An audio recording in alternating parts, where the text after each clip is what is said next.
नमस्कार, स्वागत है आपका आपके अपने YouTube चैनल नॉलेज शेड्यूल में।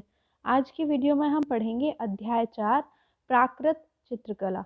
इसके अंतर्गत हम पढ़ेंगे पाल शैली एवं जैन शैली या अपभ्रंश शैली, जो 750 से 1500 ईस्वी तक मानी जाती है। पहले जानेंगे पाल शैली के बारे में। तो पाल शैली को पूर्वी शैली भी कहा जाता है। ये 750 से 1197 ईस्वी तक मानी जाती है। कब से कब तक? 750 ईस्वी से 1197 ईस्वी तक। भारत में लघु चित्रों की शुरुआत किसने की? तो ये पाल शासकों ने ही की थी। पाल शासकों ने किसकी शुरुआत की थी? लघु चित्रों की। भारतीय लघु चित्रों की परंपरा किस काल से आरंभ हुई? तो ये किस काल से आरंभ हुई? ये आरंभ हुई थी पूर्व मध्य काल से। कब से? पूर्व मध्य काल से। किसकी परंपरा? लघु चित्रों की परंपरा। अब इसके बाद आप ये चित्र देख लीजिए। ये जो चित्र है ये प्रज्ञा पारमिता नामक बौद्ध पांडुलिपि से लिया गया है। इस चित्र का नाम है अवलोकितेश्वर बोधिसत्व। ये चित्र पाल शैली का है। और पाल शैली की विशेषता क्या बताई थी? लघु चित्रकला। जो लघु चित्र थे वो पाल शैली के अंतर्गत बनाए जाते थे। भारत में लघु चित्रों का आरंभ किस बौद्ध पांडुलिपि से हुआ? तो किससे हुआ? प्रज्ञा पारमिता से। अगर पूछे किस काल से हुआ तो आप कहेंगे मध्य काल से। और अगर पूछे कि किसने किया तो आप क्या कहेंगे? पाल शासकों ने। और किस बौद्ध पांडुलिपि से हुआ तो आप कहेंगे प्रज्ञा पारमिता। 3 चीज़ें आपने याद कर ली होंगी बहुत अच्छे से। जो भी चीज़ें आपको लगे कि आप भूल जाएंगे उसे आप नोट डाउन करते चलें। पाल पोथी चित्रों का समय है। पाल पोथी चित्रों का समय क्या है? 8वीं शताब्दी से 12वीं शताब्दी तक। पोथी चित्रण का प्रारंभ किस शैली में हुआ? किस शैली में हुआ? पाल शैली में। किसने पाल शैली को पूर्वी शैली कहा है? तो किसने कहा है पाल शैली को पूर्वी शैली? सबसे पहले मैंने यही बताया था आपको कि पाल शैली को पूर्वी शैली भी कहा जाता है। लेकिन ये कहा किसने? ये कहा था लामा तारानाथ ने। किसने? लामा तारानाथ। ये नेपाल के थे, यहाँ के नहीं थे, नेपाल के थे। पोथी चित्रों का निर्माण किस राजवंश ने कराया? तो किस राजवंश ने कराया था?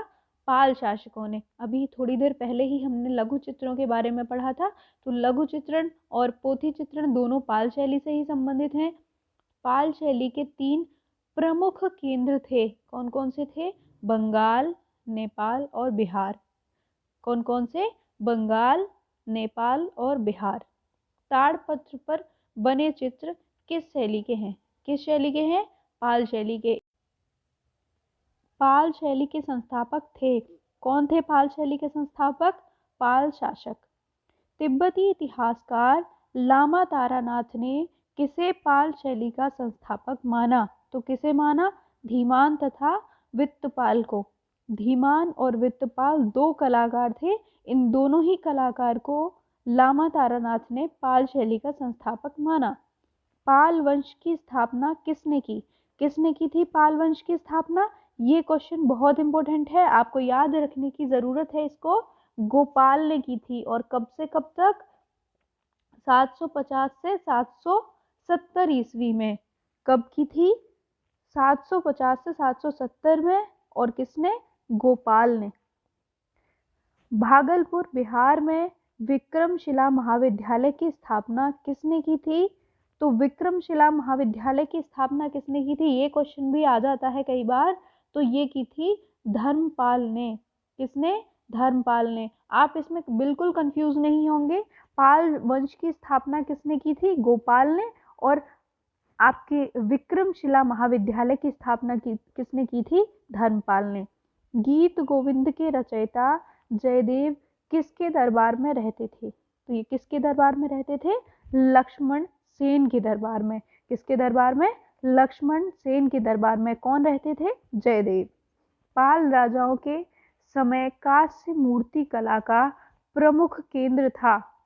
पाल के जो राजा थे पाल वंश के, उनके समय कांस्य मूर्ति कला का जो प्रमुख केंद्र था वो था गया, जिसको कुकिहार भी कहा जाता था। क्या कहा जाता था? कुकिहार।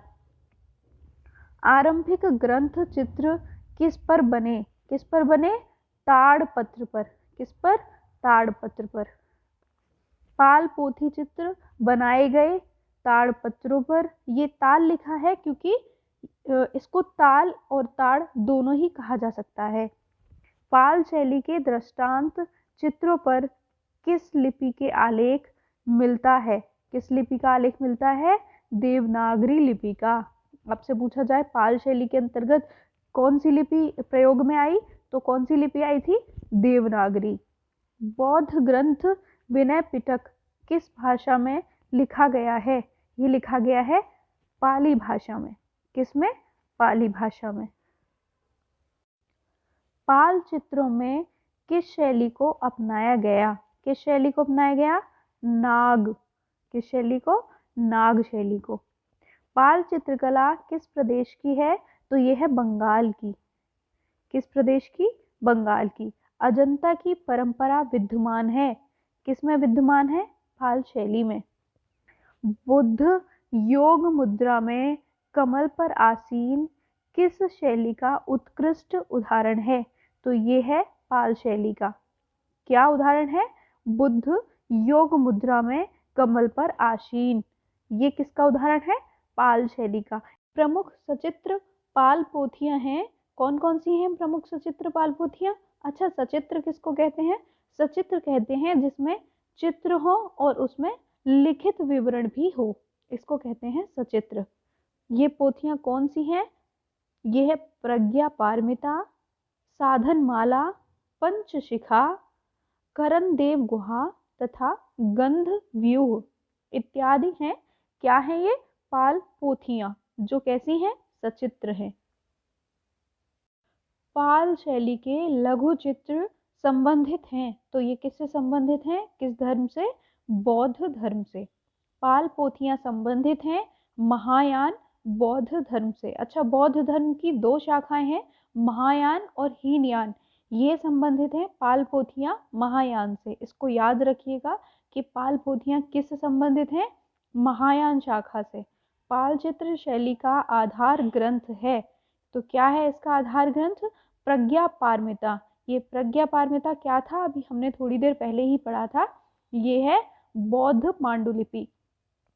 ताड़पत्र पर चित्रित प्रथम ग्रंथ है, तो कौन सा ग्रंथ है जो ताड़पत्र पर चित्रित है? ये है प्रज्ञा पारमिता। अच्छा, पाल शैली की जो विशेषता है वो ताड़पत्र है, क्योंकि यहाँ पर चित्रों की लघु चित्रों का जो प्रारंभ हुआ था वो ताड़पत्रों पर ही हुआ था, जो कि प्रज्ञा पारमिता में मिलते हैं। पाल शैली में चित्रित प्रथम ग्रंथ था, कौन सा ग्रंथ था? प्रज्ञा पारमिता। प्रज्ञा पारमिता जो ग्रंथ है ये आपका बहुत इंपॉर्टेंट है। महायान बौद्ध ग्रंथ प्रज्ञा पारमिता 100 ईस्वी पूर्व से 600 ईस्वी में कुल कितने श्लोक हैं? ये भी क्वेश्चन पूछा जा सकता है, तो आप इसको याद रखें। कितने श्लोक हैं? 8000। प्रज्ञा पारमिता में कितने श्लोक हैं? 8000। प्रज्ञा पारमिता ग्रंथ की रचना किसने की थी? ये किसने की थी? नागार्जुन ने। अच्छा, ये तो हमने याद कर लिया कि प्रज्ञा पारमिता ग्रंथ है, ये बौद्ध पांडुलिपि है, लेकिन ये इसकी जो रचना की थी वो किसने की थी? ये भी तो इम्पोर्टेंट है। तो ये है नागार्जुन। नागार्जुन जो थे इन्होंने प्रज्ञा पारमिता नामक जो ग्रंथ था इसकी रचना की थी। पाल युगीन पांडुलिपि चित्र अधिकांशतः आधारित हैं। ये किस पर आधारित है? बौद्ध धर्म पर। पाल शैली में बने चित्रों का आकार है 22.25 इंच लंबा तथा 2.25 इंच चौड़ा। ये कितना है इसका आकार? 22.25 इंच लंबा और 2.25 इंच चौड़ा। ये आपको दिया हुआ है। पाल शैली के चित्रों में किस रंग का प्रयोग नहीं है? तो किस रंग का प्रयोग नहीं है? सुवर्ण का। स्वर्ण रंग का प्रयोग नहीं है। तो आइए अब बात करते हैं जैन शैली, अपभ्रंश शैली, पश्चिमी शैली, ये सारे नाम हैं किसके? जैन शैली के। इसको जैन शैली भी कहा जा सकता है, इसको अपभ्रंश शैली भी कहा जा सकता है और इसको पश्चिमी शैली भी कहा जा सकता है। अच्छा, इससे पहले हमने पढ़ा था पाल शैली। पाल शैली को क्या कहा जा सकता है? पूर्वी शैली, और जैन शैली या अपभ्रंश शैली को क्या कहा जा सकता है? पश्चिमी शैली। अच्छा, इसका जो समय है वो है 1100 से 1500 ईस्वी। कितना है इसका समय? 1100 से 1500 ईस्वी। जैन चित्रकला कहलाती है लघु चित्रकला। क्या कहलाती है? लघु चित्रकला। सबसे पहले प्रारंभ लघु चित्रकला का कहाँ हुआ था? अगर ये क्वेश्चन पूछा जाए तो पाल शैली में। जैन शैली को पश्चिम भारतीय शैली किस विद्वान ने कहा था? तो ये कहा था आनंद कुमार स्वामी ने। किसने? आनंद कुमार स्वामी ने। अब ये जो चित्र आप देख रहे हैं ये कल्पसूत्र नामक ग्रंथ से लिया गया है और महावीर का जन्म नामक ये चित्र है। कौन सा चित्र है? महावीर का जन्म। महावीर 24वें जैन तीर्थकर थे। कौन से? 24वें। इनका जन्म चित्रित किया गया है। किसमें चित्रित किया गया है? अभी मैंने आपको बताया, कल्पसूत्र में। किसमें? कल्पसूत्र में। अपभ्रंश शैली में अंग प्रत्यंग बने हैं स्थिर और जकड़े। कैसे? स्थिर बने हैं और जकड़े बने हैं। भारत में सचित्र पुस्तकें सर्वप्रथम किस माध्यम पर बनी? किस माध्यम पर बनी? कागज पर। जैन लघु चित्रों का प्रमुख विषय क्या है? जैन लघु चित्रों का जो प्रमुख विषय है वो है तीर्थकर। क्या है? तीर्थकर और उनकी जीवनी। जैन चित्रकला भारत के किस क्षेत्र की है? किस क्षेत्र की है? पश्चिमी। अभी हमने बताया जैन शैली को पश्चिमी शैली भी कहा जा सकता है, तो आप इसी से समझ सकते हैं कि जैन चित्रकला भारत के पश्चिमी क्षेत्र की कला है। इसके बाद हम बात करेंगे महावीर स्वामी की। महावीर स्वामी जो थे वो जैन तीर्थकर थे और जैन तीर्थकर थे ये 24वें नंबर के। तो अब बात करते हैं महावीर स्वामी की। इनका जन्म हुआ था 599 से और इनकी मृत्यु हुई थी 527 ईस्वी पूर्व तक इनका जीवन काल था। जैन धर्म के 24वें और अंतिम तीर्थकर कौन थे? महावीर स्वामी। अभी मैंने आपको बताया। इसमें आप एक बात और जोड़ लीजिए कि ये अभी तक के अंतिम तीर्थकर थे। महावीर स्वामी का जन्म कहाँ हुआ था? तो इनका जन्म हुआ था कुंडग्राम में। कहाँ? कुंडग्राम में। महावीर स्वामी का जन्म कब हुआ था? तो इनका जन्म हुआ था 599 ईस्वी पूर्व। महावीर स्वामी को कैवल्य, जिसको क्या कहा जाता है? ज्ञान, प्राप्त हुआ था। तो इनको ये ज्ञान कहाँ प्राप्त हुआ था? इनको ये ज्ञान प्राप्त हुआ था द्रभिक ग्राम के समीप ऋजुपालिका नदी के तट पर एक साल वृक्ष के नीचे। किस अगर पूछा जाए कैसे वृक्ष के नीचे, तो साल वृक्ष के नीचे और ऋजुपालिका नदी के तट पर। महावीर के पिता का नाम था, तो इनके पिता का नाम था सिद्धार्थ। महावीर की माता का नाम था त्रिशला। क्या नाम था? त्रिशला इनकी माता का नाम था। महावीर का विवाह हुआ था। इनका विवाह यशोदा नामक स्त्री से हुआ था। इनकी पत्नी का नाम था यशोदा। महावीर की जो पुत्री थी इनका नाम था अणोज्या। इनकी पुत्री का नाम था अणोज्या। अणोज्या का मतलब होता है प्रियदर्शिनी। महावीर का प्रथम अनुयायी कौन था? अगर पूछा जाए आपसे तो आप क्या बताएंगे? जमाली। क्या नाम था उनका? जमाली। महावीर की मृत्यु हुई थी। कब हुई थी? 527 ईस्वी पूर्व के लगभग 72 वर्ष की आयु में राजगृह के समीप पावापुरी में इनकी मृत्यु हुई थी। अगर आपसे पूछा जाए जैन धर्म के संस्थापक कौन है या जैन धर्म के प्रथम तीर्थकर कौन है, तो आप कहेंगे ऋषभदेव। ऋषभदेव जो थे वो जैन धर्म के संस्थापक कहे जाते हैं और प्रथम तीर्थकर भी कहे जाते हैं। अपभ्रंश चित्रों का विषय क्या है? अपभ्रंश के जो चित्र हैं उनका विषय है जैन धर्म। कल्पसूत्र का सर्वप्रथम चित्रण किस शैली में हुआ? तो ये जैन शैली में हुआ। कल्पसूत्र है क्या? कल्पसूत्र एक जैन धर्म से संबंधित ग्रंथ है जिसका चित्रण जैन शैली में हुआ है। कल्पसूत्र किसकी रचना है? तो ये भद्रबाहु की रचना है।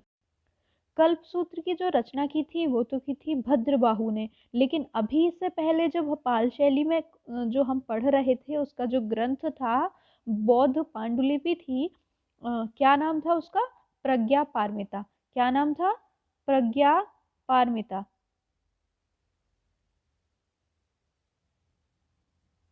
प्रज्ञा पारमिता उसका नाम था। उसके रचयिता कौन थे? उसके रचयिता थे नागार्जुन। कौन थे? नागार्जुन ने ये रचना लिखी थी। तो ये सारी चीजें आपको याद रखनी होंगी। जैन धर्म से संबंधित ग्रंथ था कल्पसूत्र। कल्पसूत्र के रचयिता थे भद्रबाहु। जबकि बौद्ध धर्म का जो पांडुलिपि थी, ग्रंथ था, वो था प्रज्ञा पारमिता। और प्रज्ञा पारमिता के रचनाकार या रचयिता कौन थे? ये थे नागार्जुन। तो ये सारी चीजें आपको याद रखनी होती हैं। परली आंख किस शैली की चित्रों की विशेषता है? तो परली आंख किस शैली के चित्रों की विशेषता है? ये है अपभ्रंश शैली के चित्रों की। अच्छा, इस बुक में जो भी टॉपिक आपको, जो भी पॉइंट आपको दिए हुए हैं, वो लगभग सारे ही टॉपिक किसी न किसी एग्जाम में आए हुए हैं। तो आपको ये सारे टॉपिक कितने ध्यान से पढ़ने हैं कि कोई भी टॉपिक आपसे छूट ना जाए अगर आपके एग्जाम में आए तो। सवा चश्म चेहरे, चेहरे के बाहर निकली हुई बड़ी बड़ी आंखें इत्यादि किस शैली की विशेषताएं हैं? तो ये विशेषताएं हैं जैन शैली की। कौन कौन सी विशेषता है? सवा चश्म चेहरे और चेहरे के बाहर निकली हुई बड़ी बड़ी आंखें। खिलौने की तरह पशु पक्षियों का अलंकरण किस शैली में हुआ है? तो ये हुआ है अपभ्रंश शैली में। अपभ्रंश शैली में पशु पक्षियों का जो अलंकरण हुआ है वो हुआ है खिलौने की तरह। जैन धर्म के अनेक तीर्थकर किस सचित्र पुस्तक में चित्रित हैं? जैन धर्म के जो अनेक तीर्थकर हैं, जैसे कि 24वें जो तीर्थकर थे अंतिम, वो महावीर स्वामी थे। तो ये सारे जो तीर्थकर हैं ये किस सचित्र पुस्तक में चित्रित हैं? तो ये है कालकाचार्य कथा में। कौन सी पुस्तक में? कालकाचार्य कथा में। कालकाचार्य कथा यह एक क्या है? जैन हस्तलिखित चित्र है। क्या है? जैन हस्तलिखित चित्र है। कालकाचार्य कथा ये जो पुस्तक है ये जैन हस्तलिखित चित्र है। कालकाचार्य कथा और कल्पसूत्र चित्रित किया गया है किसके द्वारा? लघु चित्रों के द्वारा। इसके अंतर्गत क्या है? लघु चित्र। जैन चित्र सर्वप्रथम कागज पर बने, कब बने? 24वीं शताब्दी में। जैन शैली की प्राचीनतम चित्रित ग्रंथ है, कौन सा है? निशीथ चूर्णी। कौन सा है? निशीथ चूर्णी। इसके जो रचयिता हैं वो है जिनदास गढ़ी। जिनदास गढ़ी है किसके रचयिता? निशीथ चूर्णी के। ऋषष्टि शलाका पुरुष चरित के रचयिता कौन है? हेमचंद्राचार्य। कौन है? हेमचंद्राचार्य। किसके रचयिता? ऋषष्टि शलाका पुरुष चरित के रचयिता। निशीथ चूर्णी जिनदास गढ़ी द्वारा रचित का निर्माण किसके समय में हुआ? ये हुआ सिद्धराज जयसिंह के समय में। कब हुआ था? 1100 ईस्वी में। किसके समय में? सिद्धराज जयसिंह के समय में। और कब? 1100 ईस्वी में। कल्पसूत्र की सबसे उत्तम प्रति कहाँ की है? तो ये है जौनपुर की। कल्पसूत्र की कौन सी प्रति सर्वश्रेष्ठ है तथा स्वर्णाक्षरों में लिखी गई है? तो ये है जौनपुर के बादशाह हुसैन शाह शर्की के समय में चित्रित 1467 ईस्वी की प्रति, जो बड़ौदा के ज्ञान मंदिर में सुरक्षित है। कौन सी? जौनपुर के बादशाह हुसैन शाह शर्की के समय में चित्रित 1467 ईस्वी की प्रति, जो बड़ौदा के ज्ञान मंदिर में सुरक्षित है। इस समय जौनपुर की तुलना ईरान के किस कला केंद्र से की जाती है? तो ये की जाती है सिराज से। जौनपुर की जो तुलना की जाती है ईरान के कला केंद्र से, वो की जाती है सिराज कला केंद्र से, जो कि ईरान का है। अपभ्रंश शैली के जो चित्र हैं वो किन ग्रंथों में मिलते हैं? तो ये ग्रंथ है बाल गोपाल स्तुति, रति रहस्य, दुर्गा सप्तशती, वसंत विलास, कल्पसूत्र, कालकाचार्य कथा, निशीथ चूर्णी तथा कथा सरित सागर। बसंत विलास के चित्र कहाँ पाए जाते हैं? तो ये पाए जाते हैं गुजरात में। किस शैली के चित्रों में सीमांत रेखा को निब की सहायता से काली स्याही से बनाया गया है? तो ये बनाया गया है अपभ्रंश शैली में। पश्चिमी भारतीय शैली के आकारों की बाह्य रेखा किससे बनी है? ये बनी है काली स्याही से कलम के द्वारा। लौर चंदा के लेखक कौन थे? तो ये थे मुल्ला दाऊद। क्या लिखा था इन्होंने? लौर चंदा। अपभ्रंश शैली के चेहरे दिखाई देते हैं, ये चेहरे दिखाई देते हैं भाव शून्य, इनके अंतर्गत कोई भी भाव नहीं दिखाई देता। जैन शैली में पशु पक्षियों का चित्रण या प्रकृति का चित्रण कैसा है? तो जैन शैली में जो पशु पक्षी और प्रकृति का चित्रण है वो है अस्वाभाविक। पशु पक्षियों का तो खिलौने जैसा चित्रण इसके अंतर्गत किया गया है। पटचित्रों की निर्माण में किस शैली को अपनाया गया है? तो पटचित्रों के निर्माण में गौड़ शैली को अपनाया गया है। कौन सी शैली को? गौड़ शैली को। कपड़े पर निर्मित उस काव्य कलाकृति का नाम बताइए जो श्री मेहता को गुजरात से मिली थी। तो ये कौन सी थी काव्य कलाकृति? ये थी वसंत विलास। लिपि काल था इसका 1451 ईस्वी। वसंत विलास में कितने चित्र हैं? तो इसके अंतर्गत जो चित्र हैं वो है 79 या 79 जो इसके अंतर्गत हैं वो है चित्र। जैन शैली से प्राप्त चौर पंचाशिका के चित्रों में क्या चित्रित है? तो चौर पंचाशिका जो चित्र हैं उनमें विल्हड़ और चंपावती की प्रणय लीला चित्रित है। जैन शैली को अपभ्रंश शैली के नाम किस विद्वान ने दिया? जैन शैली को अपभ्रंश शैली किसने कहा? तो ये कहा था राय कृष्ण दास ने। ये चीज़ें आपको याद रखनी चाहिए, ये एक कॉमन सी चीज़ें हैं। राय कृष्ण दास ने जैन शैली को अपभ्रंश शैली कहा। जैन शैली के चित्रों के धरातल क्या क्या है? तो इनके जो धरातल है वो है ताड़पत्र, कपड़ा, कागज तथा भित्ति। ये 4 धरातल हैं जैन शैली के, ताड़पत्र, कपड़ा, कागज तथा भित्ति। पाक शास्त्र का ग्रंथ न्यामतनामा किस राज्यकाल में लिखा गया? ये लिखा गया था गयासुद्दीन खिलजी के काल में, जिसका समय था 1470 से 1500 ईस्वी। जैन शैली का आरंभ एवं विकास हुआ, तो इसका जो विकास हुआ था वो हुआ था 1100 ईस्वी पूर्व से 1500 ईस्वी तक। जैन शैली की खोज किसने की? तो जैन शैली की खोज की थी डॉक्टर आनंद कुमार स्वामी ने। ये इंपॉर्टेंट चीज़ें हैं जो कि आपको याद रखना बेहद ज़रूरी है। आनंद कुमार स्वामी ने जैन शैली की खोज की थी। सन 1924 ईस्वी में बर्लिन म्यूजियम जर्मनी में कल्पसूत्र की सचित्र प्रति किसने खोजी थी? तो ये खोजी थी आनंद कुमार स्वामी ने। गीत गोविंद और कल्पसूत्र किस धर्म की सचित्र रचना है? तो ये हैं जैन धर्म की सचित्र रचनाएं। रति रहस्य एवं कामसूत्र ग्रंथों पर आधारित चित्र किस शैली में सर्वप्रथम बनाए गए हैं? तो ये बनाए गए हैं जैन शैली में। कौन सी शैली में? जैन शैली में। आज के लिए सिर्फ इतना ही, आपका चैप्टर हो गया है ख़त्म। अगर वीडियो पसंद आपको आया हो तो चैनल को लाइक, शेयर और सब्सक्राइब ज़रूर कर दीजिए। फिर मिलते हैं एक नई वीडियो के साथ, तब तक के लिए धन्यवाद।